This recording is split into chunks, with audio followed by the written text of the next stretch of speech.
Good evening and welcome to the Kim B. Davis Show. I'm your host, Kim B. Davis, and this evening we have one of our favorite guests on. We have Mr. Eric Harp, our certified professional fitness trainer and educator.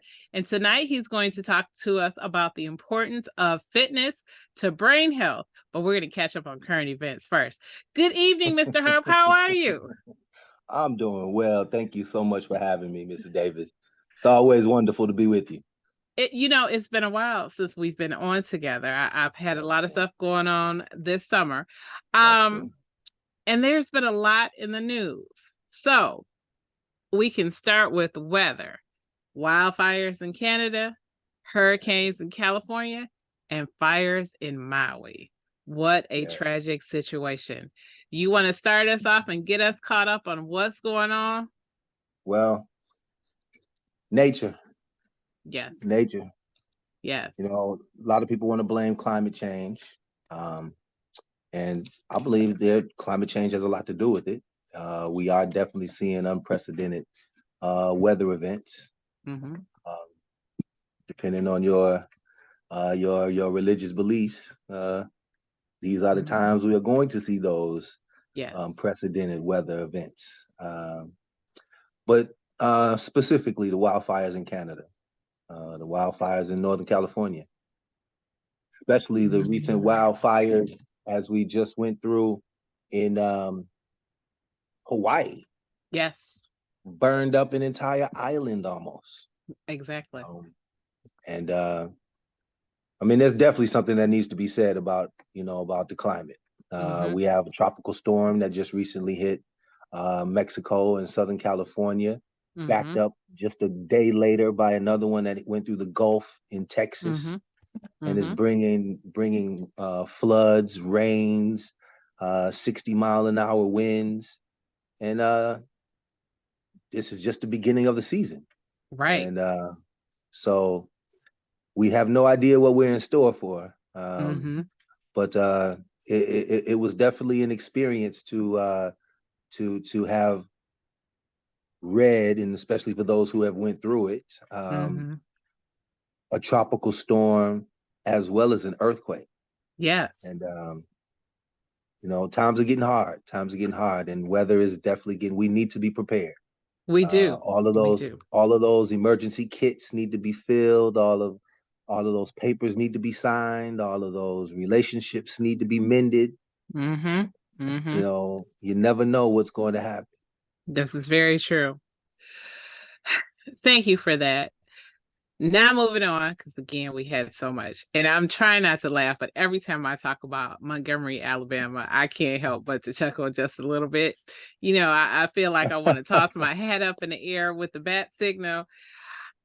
Mr. Harp, can you break down what happened to us in Montgomery, Alabama on August 5th, 2023, that is now being celebrated as a national holiday? Let me just smile and get the chuckles out, because all of us have seen the video. Yes. All of us have seen the video. Yeah. It's a viral video, no matter what race you are. Unless you were there, you saw the video from the way it started. And the way it started was that boat captain was trying to get a boat moved. We didn't hear this on the video, but for 45 minutes prior to that, he had been trying to get this boat moved. And we see on the video that a ferry boat almost clipped that boat as it went along the dock. And after that, that's when the two gentlemen, whose boat it was, came and said, "There's a problem here." And they attacked the boat captain. Now, the gentlemen who attacked the boat captain were white. The boat captain was black. That's when the fight started. And the gentleman who attacked the black boat captain had the upper hand for a moment, even had some people come out and help him. But the situation seriously turned quickly, because the black people in the area weren't having that. Not at all. And so it became a melee. Now, it was black against white when it started, It was black against white when it finished. And people talking about, is it racial? Is it racial? Is it racial? Well, it turned into racial. However, it started with the men being upset about their boat. That's one thing. But 5 guys jumping on one black guy, that became racial. And the good citizens of Montgomery, Alabama, they intervened. They did. And they intervened, and it became a melee. Now, I'm not smiling, not in having any type of enjoyment out of the melee. It became a melee. But it did spark a lot of conversation. Sparked a lot of conversation amongst my peers. Sparked a lot of conversation. People asking me what I thought. And I turned around and said, well, what do you think? I just posed the question. I said, when did the fight start? Right. And a lot of people said the fight started when the black people were throwing chairs and throwing. And I said, no. When did the fight start? The fight started when the guys attacked the captain on the dock. And so it has opened up some race relations talks. Hopefully for the better, because we've all had a chance to see the video. The same video, the same viral video. So no matter what people's opinions are, at least some openness can come to the table, and maybe some race relations can improve from it. Hopefully. That's my hope. Hopefully. I've had similar conversations. And one of the things I told people, I said, Black people are tired. I said, every day there's a video of police officers beating up on Black people. There's a video that was just shown a couple of weeks ago of a 13-year-old boy who was taking the garbage out in his apartment building in Lansing. And the police officer pulled up and arrested the kid for taking the garbage out. I saw that. You saw that. I saw that. We both have sons. And so for us, it's a particular sticking point that we're always concerned about. And, the police officer said, oh, well, somebody matched your description. This child had on slides or Crocs, because that's what the kids wear. And like a fluorescent pair of shorts, like pink or red shorts, and a fluorescent green shirt. He was taking the garbage out. He was at home. And he fit what description? Right. So they keep saying he fit the description. According to the police, something happened outside of this apartment community. Quote unquote, witnesses said the perpetrator or perpetrators ran in this apartment community. Now, Mr. Harp, you have 2 degrees. You have a bachelor's degree and a master's degree. I'm working on my master's degree. I'm not. This is not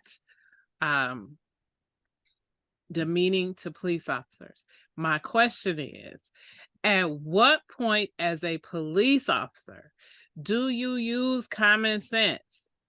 He's taking the garbage. That's the kid taking the garbage out. You treat everybody as if they are the enemy. And so then when the father comes out and said, because as he said to news reports, my son took a long time coming back in from the garbage, so I walked outside and saw him in handcuffs, went towards the police officer, and of course then it becomes an issue because now this father is upset, and as he tells the police officer, that's always your issue. That's always the first thing you run to. Oh, he fit the description. Fit the description for what? He's got on shorts and slides or Crocs, something you can't run in. Most criminals are typically a little bit smarter than that. We had 2 a year or so ago that were hiding in garbage cans, but they had on running shoes or gym shoes or something. This kid was taking the garbage out. And so now when police are like, well, we don't understand why Black people are so angry at us, because every time we step outside of our house, you're harassing us. There was a pregnant woman who came up on facial recognition saying that she carjacked somebody. Now she's 8 months pregnant, Mr. Hart. 8 months. That means she is huge, swollen. She could barely move around. Police showed up at her door, said you wanted for carjacking somebody. She said, I have 2 cars in the driveway. Why would I carjack anybody? You are mistaken. And then she said, I'm pregnant. I can't go nowhere. They arrested her anyway. Come to find out, the facial recognition software was wrong. Again, well, we made a mistake. There's another case. A young family. It was a wife was driving. The husband was in the passenger seat. 3 children were in the back. They were in the South, driving through Texas, going to a basketball tournament. Of course, these folk were of color. I believe they were African American. The wife is driving. The police, see them on the road, whatever, scans their license plate. Inadvertently puts in the wrong digit. The vehicle, of course, comes up as stolen. Because the policy in this particular area in Texas says that when you have a stolen car, you have to use aggressive force. They called in there were like 3 to 5 cars of officers. They pulled these people over. Standard protocol? That was standard protocol. Drew guns on them, told them, roll your window down, get out of the car with your hands up, with your backs to us, and walk backwards. Even the baby kids, because there was a small child who was like 5 or 6 years old, maybe 7. And these 2 teenage kids who were supposed to play in this basketball tournament. So the people are like, what are you talking about? And so they're going back and forth with the police officer. Like, this is our vehicle. We're going to a basketball game. We haven't stolen a car. So finally, somebody realizes, oh, we made a mistake.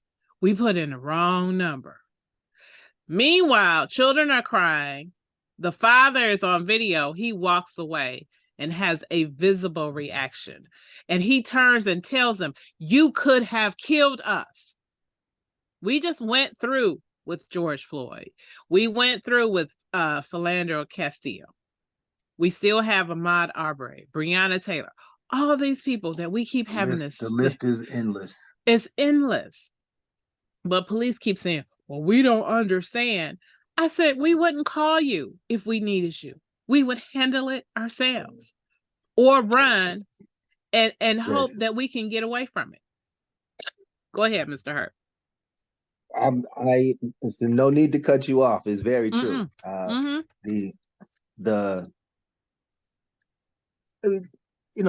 Amongst ourselves, it's easy to relate and understand that living under a cloud. Right. For those who don't understand what living under a cloud is that constant following, that constant judgment, that constant accusations.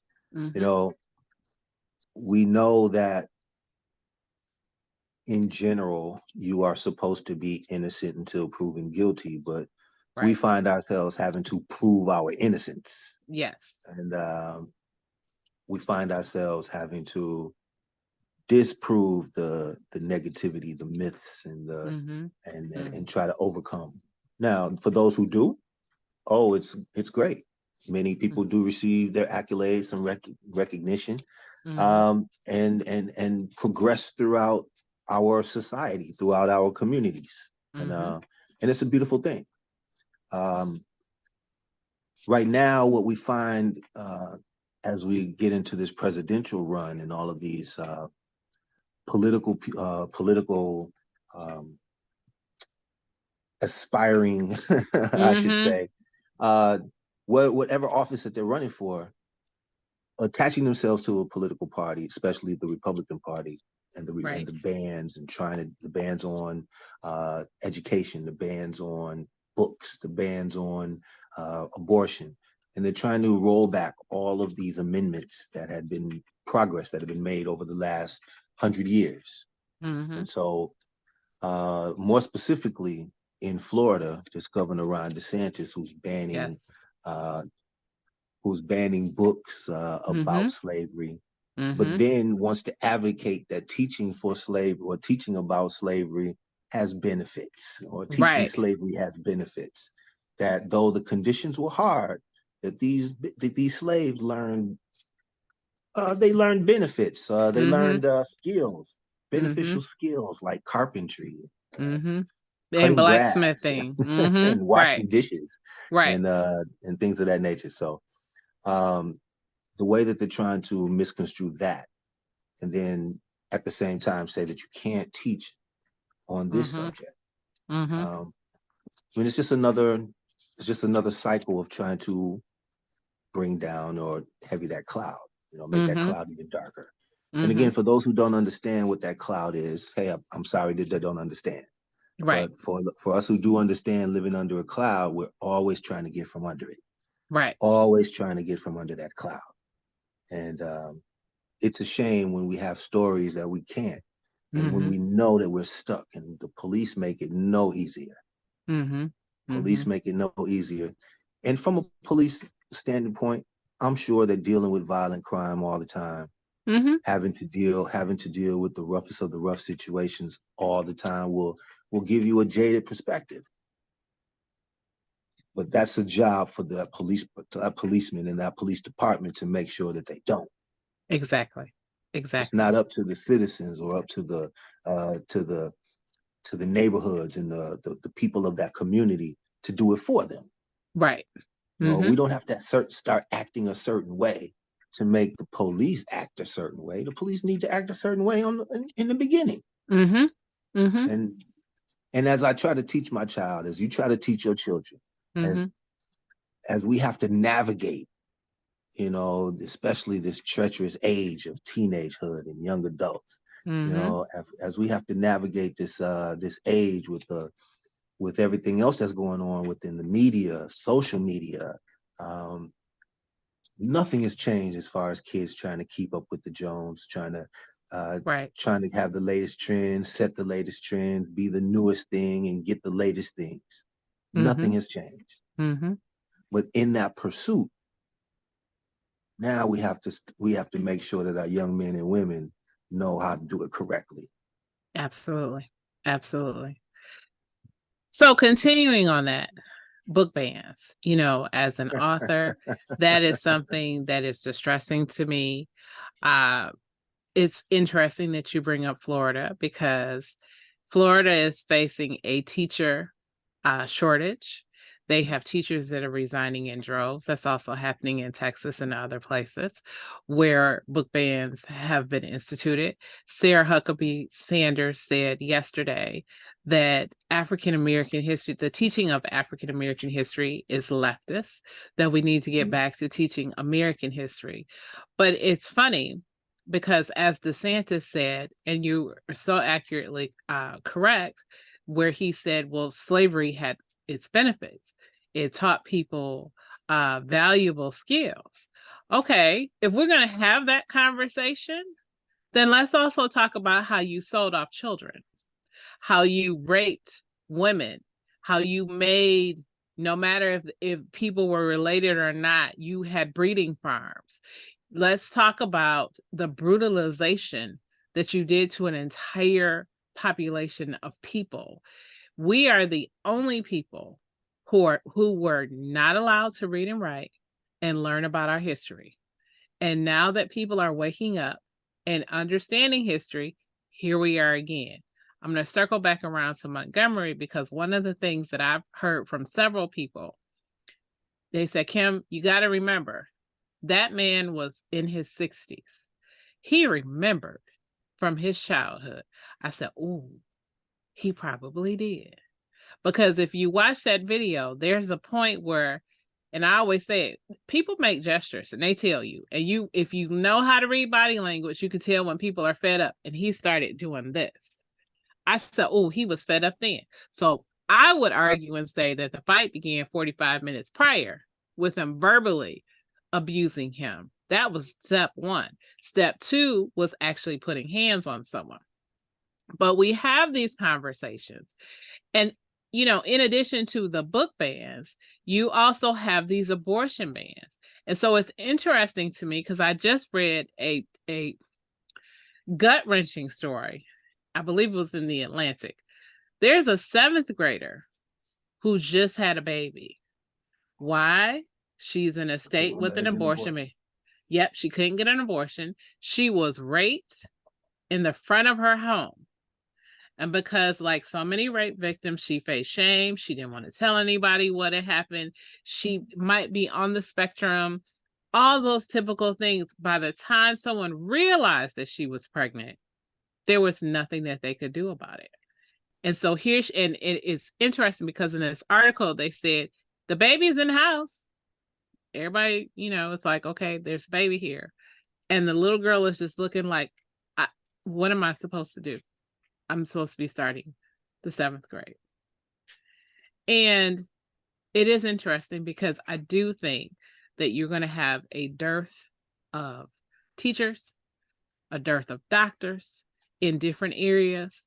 And in this same article that I was reading, it was talking about how people struggle to gain access to just basic health care. So you have women in these communities who are not able to even go and just get a general doctor's appointment for maternity care. Check on you to see how the baby is doing. How is the baby developing? Are you meeting, milestones in your pregnancy? How are things progressing? How are you feeling? Is your blood pressure high? What's your blood glucose? All of those types of things are not able to do because we have these abortion bans. It is incredible to see in 2023 that this is where we are. Well, very well said. But what's so unfortunate is that the power of the purse is in the Congress. Yes. The power of the purse is in these lawmakers, and the word power, everybody wants it. Mm-hmm. Everybody wants power, and this is why we're in the situation as a country that we're in right now, because our former president wants to hold on to power. Right. The people who support him want to hold on to power. Mm-hmm. As I mentioned, we're getting heavy into this particular season, and right now we find that young man facing 4 indictments in Washington, D.C., in Florida, in Georgia, and in New York. That's right. So 4 cases pending. It's been twice impeached already. At what point do we get off that train? At what point do we get off that? At what point do people get off that bus? Okay. Now people are still riding it, and hey, those who are riding it, go ahead. Yep. Those who are not riding it and those who are able to stand on the outside, we still can't stop it. And so we're in a conundrum because the people who make the decisions, in my opinion, are not qualified to make those opinions. Because they're jaded by their political scope instead of the reason that they're here for, of the people, for the people. Now, with these tragedies that we have going on, that we now have to spend a lot of money on, we have to spend a lot of money to help Hawaii recover. Right. We have to spend a lot of money to help Southern California. We're spending a lot of money to help our people and assist in this war in Ukraine. Right. And we're spending a lot of money for promises that were made a long time ago. Student debt forgiveness and all of those, lot. Okay. Now, money doesn't grow on trees, but the economy is not doing so bad right now. Right. Okay. The jobs reports are not doing so bad right now. And we're all still recovering from the years and years of COVID. With all of that said, the people who control the money are playing a game. And they're stuck playing this silly game with the man who's not willing to, who's supposed to be a billionaire himself and won't spend a piece of his own money to defend himself. Right. So I mean, we're just in a lost situation, and I don't mean to sound bleak. I hate to sound grim. We're just in a wait and see situation right now, because nothing is going to move until we can get off of this who's done it worse, the Biden family or the Trump family. Right. Right. Until we can move on, we'll get nowhere. We're just doing what I'm doing right now, complaining. Mm-hmm. Okay. Mm-hmm. Mm-hmm. As a teacher, I understand the shortness of teachers. Shortage, I should Yes. say. I understand the shortage of teachers. Okay. Because who wants to put up with this? Mm-hmm. Mm-hmm. Now, strictly the love of the kids, my goodness. Right. You know, but we need the help of the parents, we need the help of the community. It's a team effort. Mm-hmm. It's a Mm-hmm. team effort. Mm-hmm. Parents work with the teachers work with the parents. Please get Yes. involved in some things. Right. Okay? Because there's way too many things that will take your child away from you. Mm-hmm. And we see it every day on the news, in the media. There was, what was he, a first grader?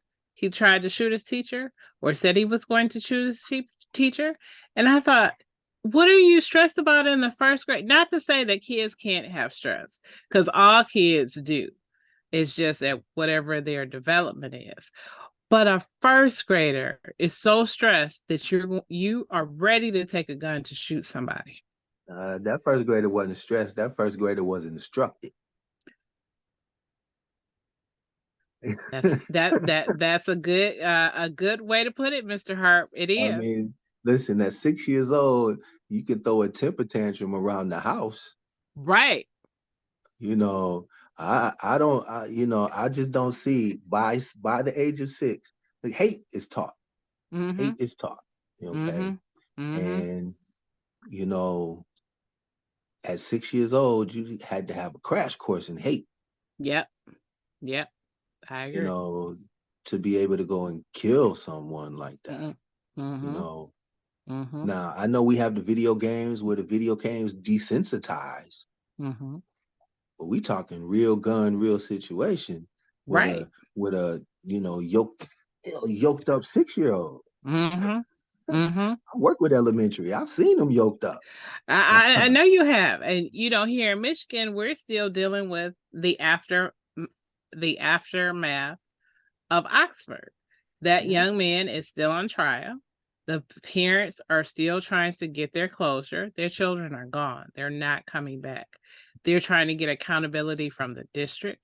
And everybody is pushing it to the next person. No, it was this person's responsibility. No, it was this person's responsibility. I get no one wants to be responsible for the loss of all of those children. But at so many levels, there were so many failures. And you're right, Mr. Hart. It starts at home. Again, that young man was given a gun and was instructed on how to use it. I mean, listen, it is tragic. Mm-hmm. It's tragic, but no, I just can't believe a 6-year-old picks up a gun and says, "Oh, I know how to use this thing." Right. And I'm not advocating that children cannot be taught responsible gun ownership. That is not what this conversation is about. This conversation, because true story, my grandfather was a hunter. He hunted everything. And I've told you a couple stories where because I love Bugs Bunny, and he would be like, go in the kitchen, Bugs Bunny's in the kitchen. And I go in the kitchen and Bugs Bunny would be laid up like this with his guts hanging out. I'd be like, ah! But I had a healthy respect for guns. I've been to the gun range. I know how to shoot a gun, but I have a healthy respect for it. I understand that if I pick up that gun, that means I intend to use it. This is not for show. This is not me bragging. This is not me trying to be cool. No, I'm ending something because my life is in danger, not Now that's because the I'm defense. angry. Right. That's the defense. Without getting into the arguments of self-defense and why people want to Right. use the Second Amendment for self-defense, that's not my thing. Mm-hmm. Okay. Mm-hmm. That's not my thing. The law says you can have it. The law says you can have it. What the law does not say is what you can do with it like that. Now, again, that's a subject for another time as far as gun control. But with the child having a gun, absolutely no way. under 18 or 16-year-olds, the school shootings, no way. And it has to come from somewhere. You know, it has to come from somewhere. And especially with the little 6-year-old, you know, has to come from somewhere. And I'll just leave it at that one. As again, gun control, my stance on gun controls, we'll have to have a conversation on that in another time. Because that could take a whole while too. And I'd love to have it with you, but you know, because I love the wording of that Constitution, of that Second Amendment. I'm like, okay, really? Absolutely. But back to, if I may, let me go back to our former president and the situation and talk about that's the going on right Supreme now. Court decision too, in conjunction with that. Well, exactly, because he's trying to get this going to the Supreme Court right now. Looks like the Atlanta case is moving along right. Nicely, and so as we speak, there are many people of his 19 people are turning themselves in and getting booked and fingerprinted, and so this process is now starting to move on. As we speak, there's a presidential debate for the Republican Party that's going on, and they're supposed to beat each other up.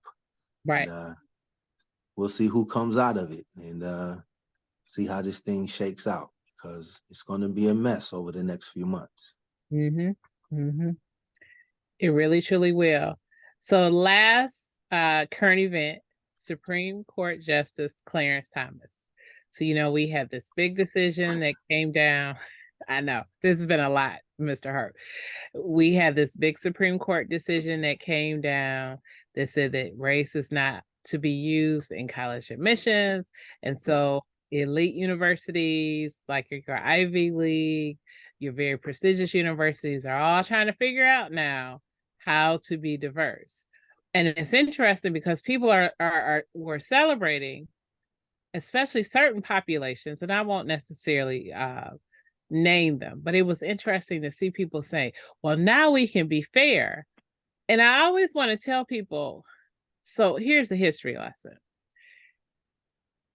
The civil rights movement benefited what group more than any other, Mr. Harp? Do you know? You said which side did it benefit the most? Yes, the civil rights movement. I would say that it benefited the, are we talking race, the Caucasian side? Yes, women, white women. White women are the biggest benefactors of the civil rights movement. It's not Black people. Yes, we benefited. White women. You know, when we talk about ownership, when you talk about women in general, being able to have their own bank account, being able to go to work, being able to actually go and get an education and actually use that education, these are all new things. You know, in the 40s, I believe, in the 50s, women couldn't have bank accounts, not by themselves. You had to have a bank account with your husband or somebody. And, you know, a lot of women, you couldn't own a home.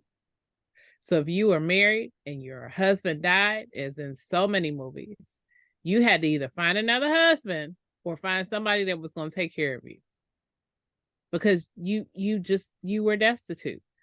And so when we look at college admissions, it benefits so many other populations because they want to be diverse. This wasn't just a Black and white issue. This is about Asians. This is about the Latinx populations. This is about Native, Indigenous Americans. So many different populations, but people were celebrating it as if Black folks had some marker that put them ahead of the pack. We don't. We do not. You know, when you talk to people about starting a race and looking at all the hallmarks of what it means to be successful in America, And we joke about it.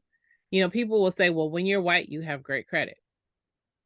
How many Black people in this country, not to say that there aren't many people that do, but there are many people that fall prey to different financial practices because they don't know. How many people can say that I come from a 2-parent home? How many people can say that my parents are both college educated, double degree? The once you start to list those points out, it gets more and more scarce for Black people specifically. And then when you get to the race and you're like, okay, so everybody who has all of these things, you can start and you can all meet at the starting point. White people will always be ahead of us because they will always have those things more so than Black people, just because of the trauma, the institutional racism, the cloud that hangs over us. True story. I just had this conversation with my son who's 14. You know, Miles is 6 feet tall. He's got a head full of hair. And I said to him, I said, you can go wherever you want, because he was having this conversation. Mom, I want to go out with my friends. And I said, but you don't know how to walk away when trouble starts. And I said, because you didn't grow up around that, for you, it's interesting. You want to see what's going on.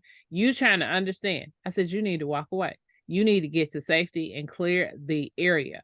I said, because this is how people get knocked over on their heads. This is how people get shot. This is how people get caught up in things they didn't intend to.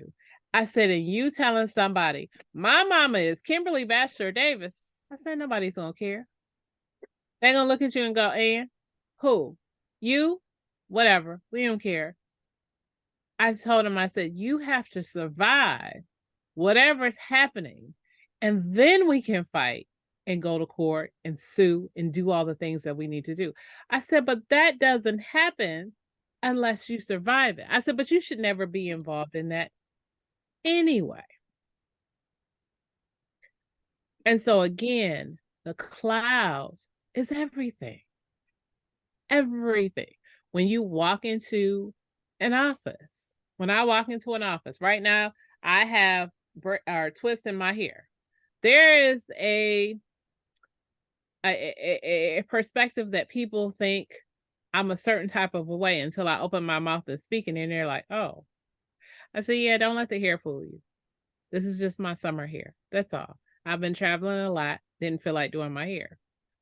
But why should I be looked down upon because my hair is this way? Again, it's the cloud that is constantly over your head. Go ahead, Mr. Harp. Well, that cloud, I mean, it is serious. And I appreciate you sharing that about Miles. But that is very true, that can't get to that next level until we get through this first one. Mm-hmm. And, you know, right now, as I'm furthering some studies right now, I was doing some reading today. The changing technology, you know, it's our responsibility to keep up with it too. Okay. Mm-hmm. We as parents, we buy it for our kids. It's a new shiny toy. They get all into it and know the ins and outs of it way more than we do. Okay. Yep. But we have to be familiar with it too. Because especially with these phones, and these other attachable devices to the web, you know, the way that they snatch our kids and get into our kids' heads, we have to know what's in there. You know, we have to know what's in there, because not knowing gets all of us blindsided, and we look like fools. You know? And as I try to communicate with my son and the youth around me, is that, you know, take that time to listen. You know, I wish I listened more when I was younger. You know, take that time to listen, because you know, time is short, and you'll be old before you know it. That's right. And then the next new thing is out, and so hopefully that they're listening to me. Hopefully they're taking a little little nuggets away. But as we exercise, and keep them focused, that's the thing that I'm trying to do, is just keep them focused and focus on the good things, focus on the positive things, focus on, don't worry about who got hit by a chair in the last video. Don't worry about who hit who. Let's keep moving and let's move on to the next thing. Absolutely. And so you're right, Mr. Harp. We've got to keep moving. And all of this, if you allow it to just sit on you, where that's all you do, you just watch all the negative news, you see all the police reports, it can be difficult. And especially for African Americans, who we struggle with this, because it's like, this is what everybody sees whenever they see us. What is the importance? Because you always talk about how our brain is the biggest muscle in our body. Why is it important to stay fit and healthy? Well, for one, staying fit and healthy overall is going to just reduce the aging. It's going to reduce that aging. For your brain, it's going to reduce that aging in your brain too. Okay, the more blood flow that gets to the brain, the better. You focus better, you concentrate better. It definitely helps to reduce dementia, to reduce mental illnesses. Many people say that exercise gives that endorphin, gives that have fun feeling, makes you feel like you did something, right? So there's many benefits, physically, to your neurology, okay? But what it does for the most, it just makes you feel good, okay? When that sweat comes, when that time for rest comes, you know that you've done something, and you can concentrate a little better. You can focus on things better. You can get things accomplished in a more expedient manner. You put this into your daily routine, and then all of a sudden you're just going to find yourself doing everything just a little bit better. Now, just for the anti-aging properties alone, I think that, go ahead and exercise. But as far as what it does for you mentally, helps your memory, helps you to, I already said it helps you to remember things, but it definitely helps your memory. So what you're going to do is you're going to find yourself staying in the moment, staying more present, okay? Now, again, I'm not a scientist. I have a degree in kinesiology. However, what it does for your endorphins is definitely amazing. I can definitely tell you, my clients, myself, we feel great after a workout. And you're absolutely right, because I sit at a desk most of the day. I'm typically in meetings because, for alumni engagement, you're talking to people all day. And there are some days where I'm like, oh, I'm tired of talking, or I'm struggling with how to solve a situation, between alumni, the university, whatever it is. And oftentimes I'll say, you know what, I need to go for a walk. I go for a walk. About 20 minutes later, the answer will come to me. I will feel clear. I'll have clarity in my mind. My endorphins are going. I will feel better. I'll feel stronger. I'll feel relaxed. Whatever was bothering me, I won't be concerned about that. That's those endorphins, right? Isn't it? That's those endorphins, definitely. That's a definite thing. Again, you not call it that is the biggest muscle in your mind. You have to work it. You have to work. You got to feed it. You got to educate. Have to educate yourselves. But we also have to work out. We have to give ourselves time to relax. We have to give ourselves time to unwind. And in that unwind period, that meditation period, yes, definitely focus. And if you add exercise into your routine, then that will allow you to calm your mind, bring yourself down, and get into that little connection mode. All right, like you say, the answers will come to you. Sometimes if you just sleep on it, it'll allow you to sleep better. Okay. Again, our brain is always working. Our brain is constantly active, receiving stimulus from every direction. Mm-hmm.